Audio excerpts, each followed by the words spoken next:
Hey everyone, Lorna here again. Just here at beautiful Ingle, Cook Island out there.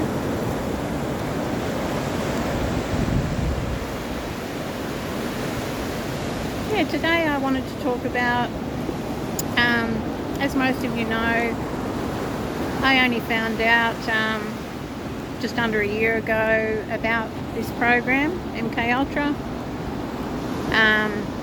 Without realising I'd been on it my entire life. I just wanted to say that yeah, my life reads like a fairy tale, really. A bad one at that. But you do come out the other end, and it's been sort of a double-edged sword finding out, actually, because for the longest time I just thought I was crazy and that I was the only one in the world going through all of this. These attacks, continuous attacks from demonic energies, and so, you know, it has been a blessing in disguise to find out that I'm not alone, but I really hate the fact that other people are going and have been going through it for so many years as well, and others that are relatively new to it. It seems to be a lot worse in America with the V2K and that kind of thing. I can say I haven't had to suffer that, so I'm really grateful for that. Maybe they couldn't do that to me. It was enough to have that hectic smear campaign and to steer my life into and to keep my vibration in a low state, because I just know that there's this is absolutely a spiritual battle, and they know the ones that come in here with a big light and a big purpose, they're the ones that are targeted from young. So yeah, I'm just going to keep praying that all that was in the darkness be brought to light in my own life and throughout the world, because it really seems to be happening big time. It is all being brought to light. So yeah, I just wanted to talk about one of my partners. His name was Craig, and he was brought in after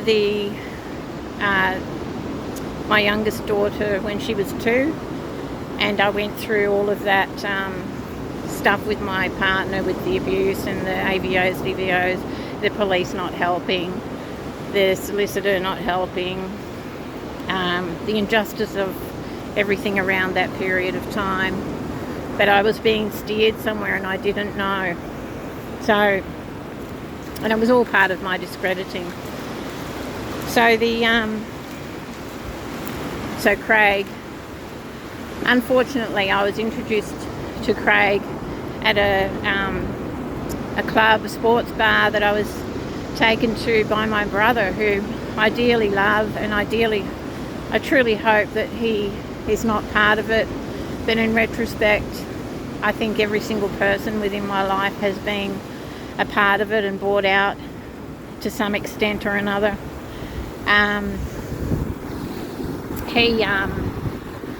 My brother won a car, I don't know whether he won it or not, you know, and it's awful because I thought my brother had a really good heart, and so, but anyway, going back to, so yeah, I'm still on the fence about my brother, because he's basically the only one left in my family that I love and had trust for, and now I'm iffy on that. So yeah, so that's unfortunate if it is true what I'm thinking. Just putting all the pieces together. So he was with me. He asked me to go to this bar with him, and at that bar at Gorican I met my honeypot. He was definitely a honeypot, now that I know what honeypots are. So he was introduced to me. We formed a relationship pretty quickly. all the way back then. Oh, by the way, his mother was a psychologist. That's just a little aside. And because, you know, with mkultra, there's a lot of psychologists involved in this. So anyway, right at the start, early on in the relationship, he, because I am, you know, I have a lot of empathy for people, I was very empathic towards him, because it sounded like he'd had a really hard time of things. His wife had just left him with two little children, and I mean, I'd just come out of my own really tough time, like I said, and I was very vulnerable as well. So yeah, so it was a perfect setup, really. But he told me early on that he'd heard people in his roof, and he thought there was people living in his roof. And I just thought, oh yeah, he's had some sort of a breakdown, you know, because because of the breakup, you know, the recent breakup. And but yeah, I was to learn years later, just recently, about man TIs, talking about people living in their roofs. So yeah, so he had a thing that he said people were spying on him and all the rest of it. Now, was he a TI himself? I don't know. But I'm just going to tell you the other things. He possibly was, but he was definitely a honeypot sent in as well. So maybe he was given a ticket out by becoming my honeypot. He was the perfect looking guy that I went for, and my type, because obviously they'd studied me for many years and knew what my type was. He looked a bit like Michael Douglas, and I had a love for like Michael Douglas movies and all that back then. But yeah, I mean, this is how they work. This is what they do. So yeah, he took me to, as soon as he got with me, he'd been a mechanic when I met him, and suddenly he left his job, and he didn't have to work anymore. So he was probably getting paid by them. He just hung around me like a bad smell. He wouldn't leave my side, basically. So yeah, definitely a watcher. But back then I was needy, you know, and I needed to have him around me, and I thought that was love, you know, that he wanted to spend all of his time with me. But yeah, I can see that that was his job. So I'm laughing. I mean, you know, it makes you feel incredibly naive and silly, you know, that you believe it. But when you've got a good heart, you don't think that people are going to do those kind of things. But anyway, I'm going off the track again. So anywho, so he some years later on, when I was, like I said, I had that injustice with the court case with my 2-year-old was going to be removed from me and given back to her abusive father, with all those orders that he shouldn't be anywhere near me or her. And if I didn't carry on the court ruling, obey the court ruling, which was for me to take her for firstly a 9-hour drive, and then they moved me up to Proserpine with my children, and then it was a 20-hour drive to take her down with no money. And like I said, no way to get a job. And so he at the time steered me into doing something that I wasn't proud of for money, and that lasted around an 8-month period where I had to do that to carry out the to get the money to go to drive all the way to hand my daughter over to her abusive father and obey the court ruling. By the way, the end of that story was when it finally did go to the big court, he actually tried to attack me in the courtroom, and I had to get a security guard to walk with me to safety out of the courtroom, and they gave him a ruling that he had to come the 22-hour drive to come up to see her in a supported setting where he couldn't see me or the other children.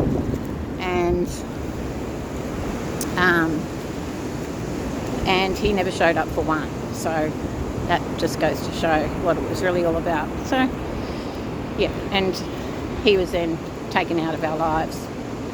And, but going back to Craig, so Craig ended up,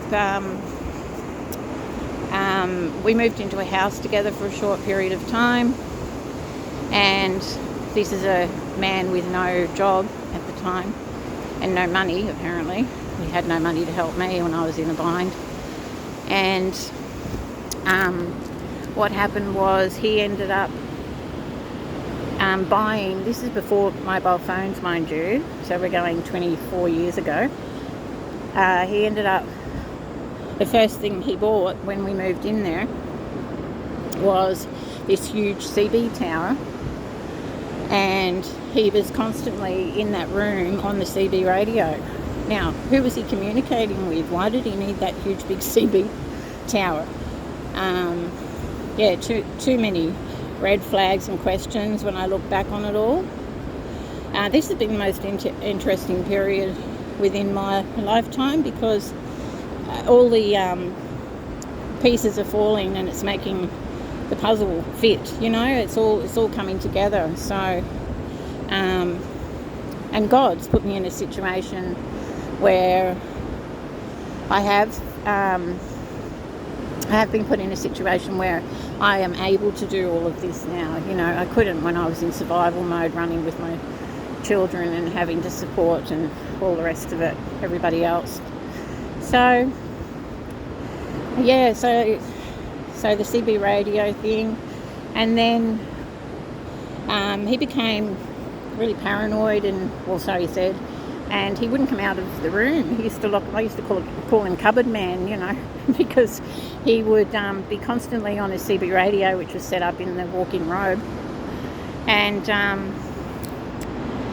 you know, I'd just be out there pretending to be a normal mum, getting the kids ready for school, you know, cooking and all the rest of it, and I'd just slide his food in through the door, basically, because he didn't really exist in my life. But yeah, he was a watcher. And yeah, definitely a honeypot. So many years down, a couple of years down the track, where I ended up, I had enough of him, because he was just a drain, and he would follow me everywhere. And if I, you know, if I didn't, he questioned a lot as well, you know, and I started getting a bit switched on to it, but not the MK Ultra switched on. But yeah, my intuition was screaming, like, get him out of my face, you know. So even if I go into another room, he'd be at the door, let me in, because he wanted to have eyes on me all the time. So, and that's a handler, you know. So after I did eventually kick him out, that was a task in itself. But yes, I did eventually get rid of him. And as I was going through finding his stuff to put out onto the porch for him to pick up, I found some papers in there, paperwork, and his wife his wife hadn't left him and taken the children. What had happened was, the children had actually been taken off him and his partner for neglect, right? So that was a big eye-opener, and possibly he was, you know, to get out of that and to get his children back, he was put into that position to be my handler, honeypot. Feels it. It feels right. So going on a couple of months, I was down at the local hospital at Proserpine for some reason, and next thing I have a social worker that I don't know her from a bar of soap, comes up to me. She says, "Hi, I'm the social worker here. I just recognised you. Are you Lorna?" And I said, "Yes." And she said, look, I'm breaking protocol here. I'm not supposed to do this. But your partner, Craig, has a complete obsession with you. And I'm actually worried for you and the children. So just beware and be safe. And I thought that was really lovely of her to do that. And not that I wasn't already aware, because I'd already had the start of extreme street theatre, stalking, etc. Cars parked up the road with, you know, brightening lights shining in the window, 3 o'clock in the morning, cars revving outside, all the rest of it. And this is in like a little country town, quiet street. So yeah, so that was already the start of all of that. And yeah, so that was really nice of her to do that. Anyway, nothing else really I want to talk about. I just wanted to do that little bit about Craig. So that's Craig's story. And I did actually, you know, in all those years I'd just forgotten about him, didn't give a crap. I've got a pretty good mind like that. I just compartmentalise the things, push it to the side, put it in a drawer and go, no, I don't need to think about any of that. But yeah, now that I've started replaying everything, I've come to that time in my life where I'm able to look back on it all.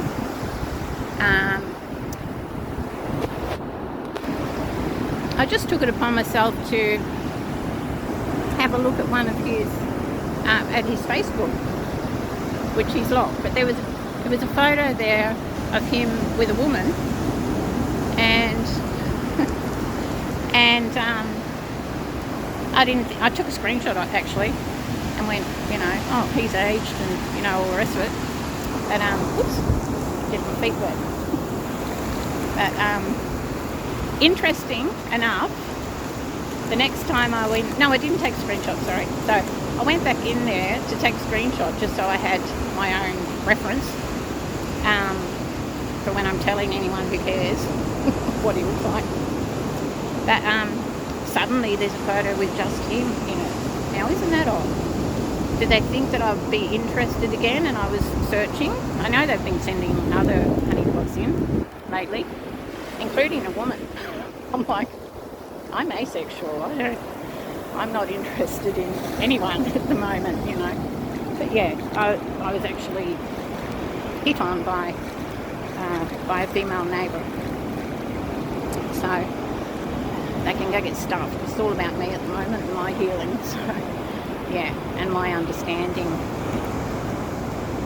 Anyway, yeah, once again, here's the beautiful beach I'm at, and hope you enjoyed that walk and talk. And just enjoy the rest of your day, evening, wherever you're at, and God bless you all. Nice big chemtrail right in front of me. X marks the spot. Unreal. They don't stop. Haven't been stopping over the last couple of days, but yeah, isn't that interesting? Right above me, just as I'm talking. Cook Island again. Anyway, God bless.